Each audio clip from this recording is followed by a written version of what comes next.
நடிகை வனிதா விஜயகுமாரோட மகன் விஜய் ஸ்ரீஹரி மேம்போ அப்படிங்கிற படத்தில் ஹீரோவாக நடிச்சிட்டு இருக்காங்க.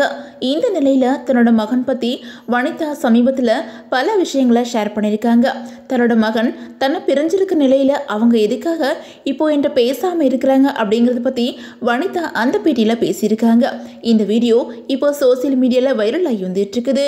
அதில் வனிதா என்ன சொல்லியிருக்காங்க அப்படின்னா, ஆகாஷை திருமணம் பண்ணும்போது அவங்களுக்கு 18 வயசு அப்படின்னு சொல்லிட்டு பல இன்டர்வியூவில் சொல்லியிருக்காங்க. 19 வயசில் தனக்கு ஒரு மகன் பிறந்துட்டான் அப்படின்னு சொல்லிட்டோம். ஆனால் அந்த திருமண வாழ்க்கை என்னோட எதிர்பார்ப்புக்கு ஏற்ற மாதிரி இல்லாதனால கருத்து வேறுபாடு ஏற்பட ஒரு கட்டத்தில் நாங்கள் பிரிஞ்சிட்டோம். அது புரியாத வயசில் நடந்த திருமணம் அப்படின்னு சொல்லிட்டு நான் அதை பற்றி வருத்தப்பட போகிறதில்ல. காரணம், அந்த திருமணத்தால் தான் எனக்கு ஒரு மகன் கிடச்சிருக்கான். என்னோட மகன் இப்போ ஹீரோவாக நடிக்கிறாங்க. இது எனக்கு ரொம்பவும் சந்தோஷமாகவும் பெருமையாகவும் இருக்குது. ஆரம்பத்தில் என்னோட மகன் என் மேலே அதிக பாசமாக இருந்தான்.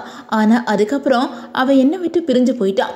இப்போ கூட அவன் என்னோட பேசாமல் இருக்கிறதுக்கு காரணம், நம்ம ஆரம்பத்தில் அம்மாவுக்கு எதிராக பேசிட்டோமே, இப்போ பேசினா சரியாக வராது அப்படின்னு நினச்சி தான் அவன் அமைதியாக இருக்கிறான். மற்றபடி அவன் என் மேலே கோவத்தில் இருக்கிறான் அப்படின்னு நான் சொல்லவே மாட்டேன்.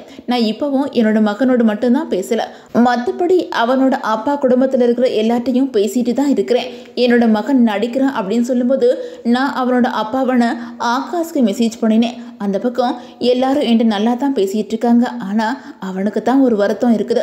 ஆரம்பத்தில் குழந்தையாக இருக்கும்போது நம்ம அம்மாவுக்கு எதிராக பேசிட்டோம் அப்படின்னு ஃபீல் பண்ணுறான். ஒரு நாள் கண்டிப்பாக என்னை புரிஞ்சுப்பான். நானும் ஹீரோயினாக நடிச்சிட்ருக்கிறேன். இப்போது என்னோட மகனும் ஹீரோவாக நடிக்கிறான் அப்படிங்கிறது எனக்கு பெரிய சந்தோஷம்தான். இது சினிமா துறையில் யாருக்கும் கிடைக்காத பாக்கியம் அப்படின்னு கூட சொல்லுவேன். என்னோட மகன் நடிக்க போகிறான் அப்படிங்கிற செய்தி கேட்டதும் ஜோவிகா ரொம்பவே சந்தோஷப்பட்டான். ஜோவிகாவுக்கு எப்பவும் விஜய் ஸ்ரீஹரி மேலே அதிகமான பாசம் இருக்குது அப்படின்னு சொல்லிட்டு அந்த பேட்டியில் வனிதா ரொம்பவே எமோஷ்னலாக பேசியிருக்கிறாங்க.